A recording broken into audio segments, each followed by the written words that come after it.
जज के ऑर्डर में लिखा है जो इन्होंने महाराष्ट्र की इलेक्शन से किया है ना भाई साहब, बोलना पड़ेगा। यहाँ पे इन्होंने पहले क्या किया, शिवसेना बीजेपी से बाहर आ गई, फिर शिवसेना से बाहर आ गई, एनसीपी से बाहर आ गई ना। एक वोटर को 9 बटन दे दिए, सब कंफ्यूज हो गए।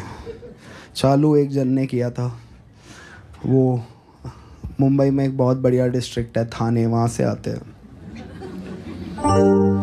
थाने की रिक्शा, चेहरे पे दाढ़ी, आंखों में चश्मा, हाय।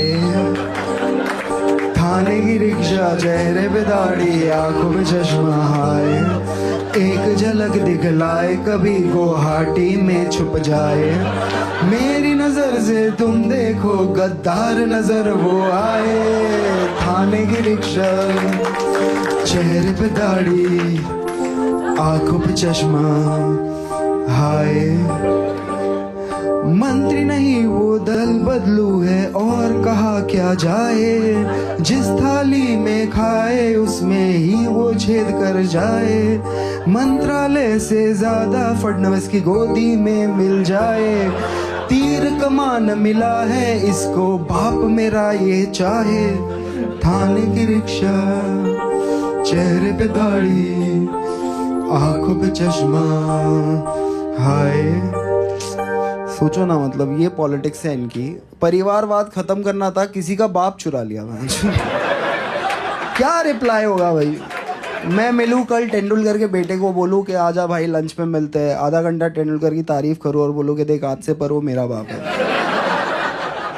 तू ढूंढ ले कोई ऑन द वे।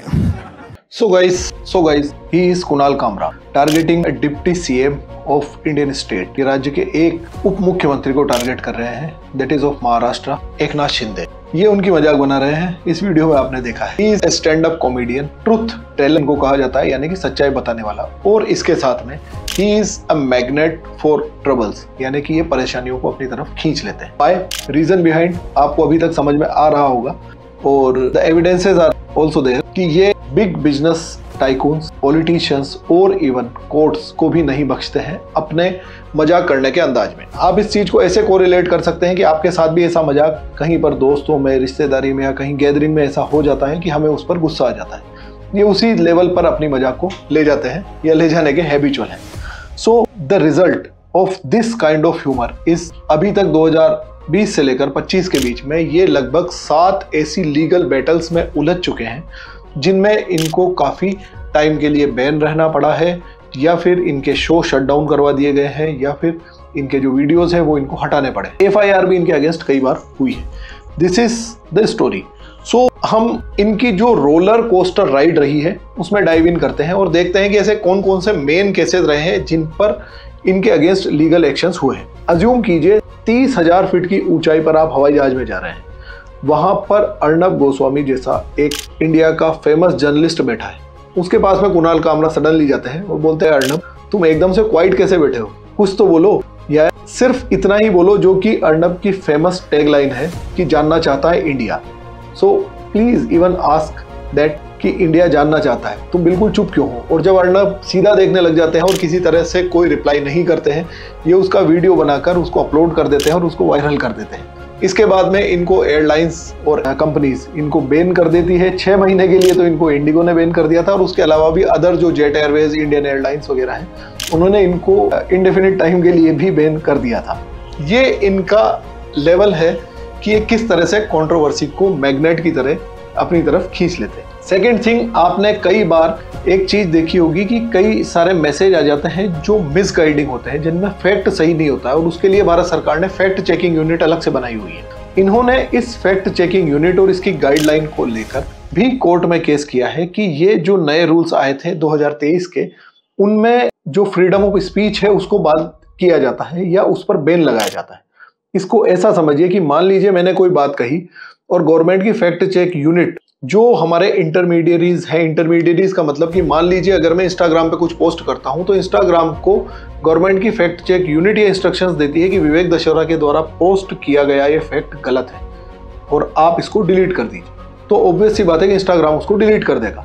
इन्होंने इस गाइडलाइन को लेकर भी सुप्रीम कोर्ट में केस किया था और उस चीज को पार्शली फ्रीडम ऑफ स्पीच के अगेंस्ट मानते हुए उसके एक पार्ट को डिलीट भी कर दिया था आईटी एक्ट की धारा के। वो सुप्रीम कोर्ट में इनकी एक पार्शल एक तरह से विक्ट्री माना जा सकता है। तो इन्होंने इस चीज को लेकर भी विवाद उठाया था।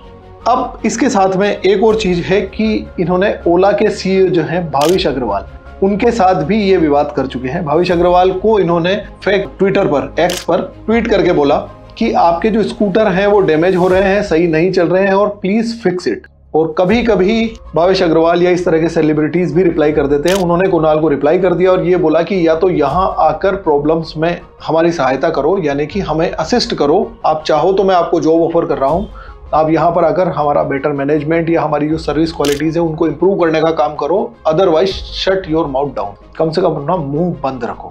उसके बाद में कुणाल कामरा ने उनको कई सारे ट्वीट किए और ये विवाद भी काफी फेमस रहा था, यानी कि ये काफी चर्चा में आ गया था।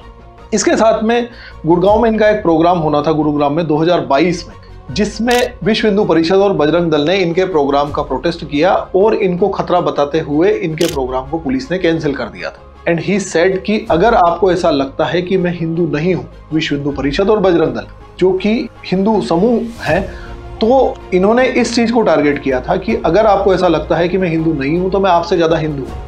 और सबसे पहले आप डिनाउंस कीजिए गोडसे को, जिन्होंने महात्मा गांधी को मारा था, उनको आप सबसे पहले डिनाउंस कीजिए, उनको सबसे पहले मान्यता देना बंद कीजिए, क्योंकि उन्होंने देश के जो एक वरिष्ठ लीडर रहे हैं और आजादी के एक वरिष्ठ नेता रहे हैं, उनकी हत्या करी थी।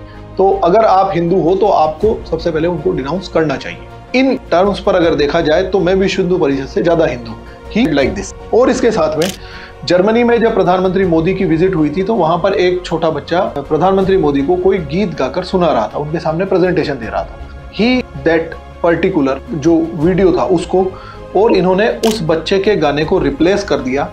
हमारे यहाँ पर एक गाना है, इंडिया की एक मूवी है जिसमें से अगर आप देखेंगे पीपली लाइव का गाना है डायन महंगाई, तो महंगाई डायन वाले गाने को इन्होंने रिप्लेस करके वो बच्चा जो गाना गा रहा था उसकी आवाज को डब कर दिया और वहां पर ये चीज इन्होंने ऐड कर दी थी। उसके बाद भी इनके अगेंस्ट काफी प्रोटेस्ट हुए थे। रिसेंटली एक और जब अर्णब गोस्वामी को अरेस्ट किया गया था और अर्णब गोस्वामी को उसके बाद में जब वापस से बेल मिली थी, उस टाइम पर भी इन्होंने मिडिल फिंगर दिखाते हुए chief justice of India Bobde को टारगेट करके लिखा था कि this finger is for chief justice of India.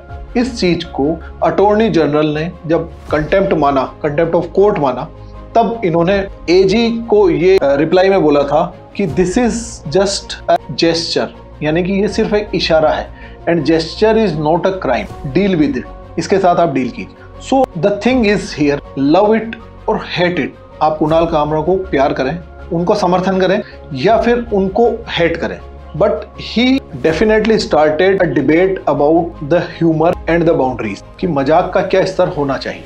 Recently अभी कुछ ही दिन पहले हम जो इंडियाज गॉट लेटेंट वाले शो में ये देख चुके हैं, और इस इशू ने उसी तरह का एक और नया इशू रेज कर दिया है कि क्या एक स्टेट का डिप्टी सीएम, और उसको इस तरह से टारगेट करके, जैसा कि आप इस स्टार्टिंग वीडियो में देख सकते हैं, उनको टारगेट किया है। So this is how we have to deal with our society. ये क्वेश्चन आपके लिए है, आप लोगों के लिए कमेंट बॉक्स ओपन है, और आप इस चीज को मुझे डिसाइड करके बताएं कि क्या लाइन होनी चाहिए जो कि ह्यूमर और फ्रीडम ऑफ स्पीच को कंट्रोल करती है, और क्या ये इस तरह की जो नेशन वाइड रेसलिंग स्टार्ट हो गई है, समाज दो धड़ों में विभाजित हो गया है। कुछ लोग कुणाल कामरा को सपोर्ट कर रहे हैं, कुछ लोग हैं जो इसको एक तरह से देश का माहौल खराब करने वाला व्यक्ति बता रहे हैं। सो क्या ये डेमोक्रेसी में सही है या गलत है? This is on you and tell me about. और अगर आपको ये वीडियो अच्छा लगा है तो प्लीज इसको लाइक एंड सब्सक्राइब करें this channel. Have a very good day.